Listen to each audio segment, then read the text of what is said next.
ہے کہ جو میں سمجھا ہوں کہ اگر آج جوڈیشل کمیشنز کا ہم اعلان نہیں کرتے، جو کہ اس وقت تک نہیں ہوا، تو وہ 12 بجے کے بعد سے یا کل سے بلکہ ابھی سے مذاکرات کے سلسلے کو ختم کر رہے ہیں۔ انہوں نے یہ بھی کہا ہے کہ وہ یہ بات اپنے لیڈر جو اڈیالہ جیل کے اندر بند ہیں ان کے ایما پہ یا ان کے حکم پہ یہ کر رہے ہیں۔ میری گزارش صرف اتنی ہے کہ مذاکرات کا یہ عمل ان کی پیش رفت پہ شروع ہوا تھا۔ 5 دسمبر کو ایک کمیٹی انہوں نے قائم کی تھی اور خود خواہش کی تھی کہ ہم بات چیت کرنا چاہتے ہیں۔ اس سے پہلے بہت سی مارکہ آرائیاں ان کی ہو چکی تھیں، فتوحات کی بڑی کوششیں ہو چکی تھیں، 9 مئی ہو چکا تھا اور پھر فائنل کال بھی ہو چکی تھی اور 24 یا 25 یا 26 نومبر بھی ہو چکا تھا۔ اس کے بعد انہوں نے شاید محسوس کیا کہ اب ہمارے پاس مارکہ آرائی کے بجائے مذاکرات کا اور گفتگو کا راستہ باقی رہ گیا ہے، سو انہوں نے ایک کمیٹی بنا دی۔ وہ کمیٹی ہمارے اسپیکر صاحب سے ملی۔ آپ کو معلوم ہے ہاؤس کے اندر بھی انہوں نے خواہش کا اظہار کیا کہ ہم بات چیت کرنا چاہتے ہیں۔ اسپیکر صاحب سے انہوں نے یہ کہا کہ آپ حکومت سے کہیں۔ اسپیکر صاحب وزیر اعظم سے ملے۔ وزیر اعظم صاحب نے ایک مذاکراتی کمیٹی تشکیل دی جس میں تمام اتحادی جماعتوں کے ارکان، 7 جماعتوں کے ارکان اس میں شامل کر دیے۔ اس کے بعد ہمارا سیریس ڈیلیبریشنز شروع ہوئیں۔ پہلی میٹنگ میں یہ طے پایا کہ وہ اپنے مطالبات تحریری شکل میں لے کے آئیں گے۔ دوسری میٹنگ میں وہ نہیں لے کے آئے۔ چلتے چلتے جو 16 جنوری کو میٹنگ ہوئی اس میں وہ اپنے مطالبات لے کے آئے تحریری شکل میں۔ گویا 5 دسمبر سے لے کے 16 جنوری تک اگر آپ گنیں تو اس میں 6 ہفتے لگے ان کو، 42 ڈیز لگے ان کو اپنے مطالبات لانے میں۔ اور ہم سے یہ تقاضا ہے کہ آپ 7 دن کے اندر اندر ان تمام نکات کا جواب بھی دے دیں اور اس میں جو کچھ بھی ہم نے کہا ہے اس کا پازیٹیو اور مثبت جواب دیں، اور جوڈیشل کمیشن ہماری شرائط کے مطابق جن ججوں کے بارے میں ہم نے کہا ہے ان کو اس میں ڈال کے اور ہمارے مطالبات کو، ہمارے ٹی او آرز کو اس میں ڈالیں۔ اب ہم نے ان مطالبات کو لے لیا، بڑی سنجیدگی سے لے لیا۔ ہماری کمیٹی انہیں 7 جماعتوں کی پھر بیٹھ گئی۔ ہم نے ڈیلیبریشنز کی، مذاکرات آپس میں کیے، سنجیدگی سے کیے۔ پرسوں بھی 2 گھنٹے بیٹھے، آج بھی 2 گھنٹے بیٹھے، ہمارا کل بھی بیٹھنا طے تھا۔ لیکن آج جو انہوں نے کہا ہے وہ میرے لیے بڑا افسوسناک ہے۔ میں صرف یہ کہہ سکتا ہوں کہ جس جماعت نے جو ہم سے ہاتھ ملانا نہیں چاہتی تھی، جو سمجھتی تھی کہ یہ چور ہیں، یہ ڈاکو ہیں، ان کے قریب نہیں جانا، ان سے ہاتھ نہیں ملانا، وہ ہم سے ہاتھ ملانے پہ راضی ہو گئے۔ اور راضی ہونے کے بعد مجھے نہیں سمجھ آتی کہ ان 7 دنوں کے اندر ایسی کیا چیز ہوئی ہے۔ یہ میں آپ کو واضح کر دوں، میرے پاس یہ اس دن کا اعلامیہ موجود ہے جس میں ہم نے یہ واضح طور پہ لکھا تھا اور اس پہ خاصی بحث ہوئی تھی۔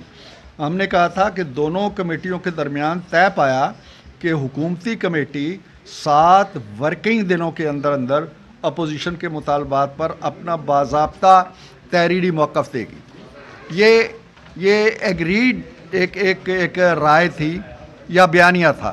اب ہمارے خیال کے مطابق وہ 7 ورکنگ ڈیز جو ہیں وہ پورے ہوتے ہیں 28 تاریخ کو، اور ہم 28 کی ڈیڈ لائن کو میٹ کرنے کے لیے اب بھی بڑی تندہی سے کام کر رہے ہیں۔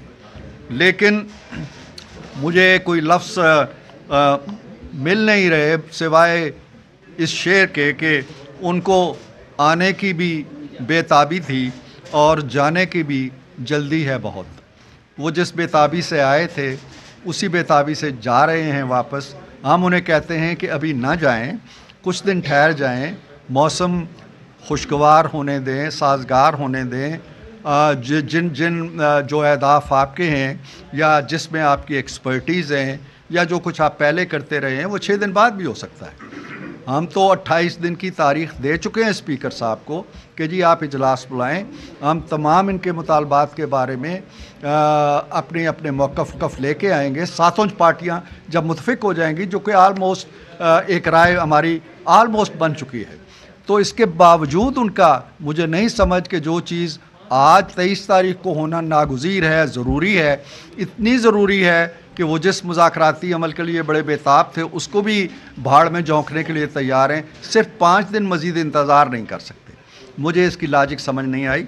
ہم سمجھتے ہیں کہ انہیں اب بھی ری کنسیڈر کرنا چاہیے اگر ان کے اختیار میں ہے، اگر وہ اپنی پارٹی کے بانی کی رائے سے ہٹ کے اپنی ایک رائے بنا سکتے ہیں، علی گوہر صاحب اور ہماری کمیٹی کے عمر ایوب صاحب جو اس کے چیئرمین ہیں، سربراہ ہیں، یا دوسرے لیڈر یا کمیٹی کے ارکان، تو ہماری اپیل ہوگی کہ وہ اس پہ ضرور غور کریں اور اس عمل کو نہ چھوڑیں۔ سیاست میں جو مذاکرات ہوتے ہیں یہ جمہوری عمل کا حصہ ہوتے ہیں۔ اگر آپ کی سیاسی جمہوری رویوں کے اندر رہنے اور مذاکرات کرنے کی ایکسپرٹی نہیں ہے، کسی اور چیز کی ایکسپرٹی ہے، تو بھی آپ مذاکرات کی طرف آئیں۔ تمام تر مارکوں کے باوجود ہم نے بڑے صبر و تحمل سے اس کو آگے بڑھایا۔ آپ نے دیکھا ہے کہ خان صاحب کی طرف سے سول نافرمانی کی کال چل رہی ہے، وہ باہر کے لوگوں کو، اپنے پاکستانیوں کو کہہ رہے ہیں کہ پیسے نہ بھیجو۔ ہم نے اس کو پوائنٹ نہیں بنایا، ہم نے اس پہ تصادم نہیں کیا، ہم نے ان کو ایک بار بھی نہیں کہا کہ خان صاحب کو روکے۔ ان ساری میٹنگز کے دوران ہم نے پوائنٹ آؤٹ بھی نہیں کیا کہ مذاکرات آگے چل رہے ہیں۔ پھر خان صاحب کا ایک ٹویٹ آتا ہے اور ہمارے وزیر اعظم کو وہ گالی دیتے ہیں منہ بھر کے، ایک بہت بڑی، اور کہتے ہیں کہ یہ فلاں کا اردلی ہے اور فلاں کا ہے۔ ہم نے اس پہ بھی کوئی احتجاج نہیں کیا، ان سے پوچھئے گا، کوئی پروٹیسٹ ہمارا ان مذاکرات کے اندر بھی نہیں ہم نے کیا۔ ہم نے کہا کہ یہ ملاقات چلنی چاہیے۔ پھر ایک دوسرا ٹویٹ آتا ہے جس دن خان صاحب کو سزا ہوتی ہے، وہ ان سے بھی 2 ہاتھ آگے ہے، ہم نے اس کو بھی موضوع نہیں بنایا۔ باہر تقریریں ہو رہی ہیں، ہم بڑے سبھاؤ کے ساتھ سلجھے ہوئے طریقے سے، مہذب طریقے سے اپنی راہ پہ چلتے رہے۔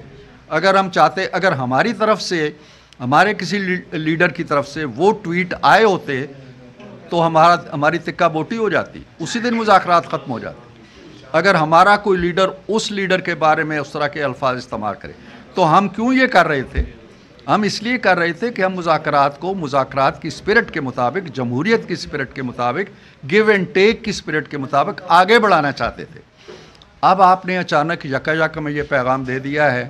میں سمجھتا ہوں کہ انہیں اسے ری کنسیڈر کرنا چاہیے، اور اگر یہ فیصلے اس فیصلے پہ پہنچ بھی چکے ہیں تو صرف ٹی وی کیمروں تک نہ رہیں، ہمیں باضابطہ طور پر جیسے انہوں نے پہلے لکھ کے دیا تھا ایک تحریر دے دیں کہ جناب آپ نے یہ ہمارے اعتراض ہیں، آپ نے ہماری بات نہیں مانی، ہم مذاکرات ختم کر رہے ہیں۔ ایک تحریر اور دے دیں جس طرح پہلے تحریر دی ہوئی ہے، تاکہ ہم اپنی جو ایکسرسائز کر رہے ہیں اس کے بارے میں کوئی فیصلہ کر لیں۔ جی، ہماری کمیٹی قائم ہے، اب بھی، آج بھی قائم ہے۔ ہم اس پہ مزید ملیں گے، مشاورت کریں گے۔ میں تو یہ پہلا رد عمل، چونکہ آپ سب لوگوں کی سوالات آ رہے تھے، میں نے دے دیا ہے۔ ایک باضابطہ رد عمل ہماری کمیٹی کے 7 ارکان، 7 جماعتیں مل کے انشاءاللہ ضرور دیں گی، لیکن میں پھر ان سے اس خواہش کا اظہار کرتا ہوں کہ وہ اس کو مذاکرات سے نکل کے دروازے سے بہت دور جا کے پلٹ کے آنا بڑا مشکل ہو جاتا ہے۔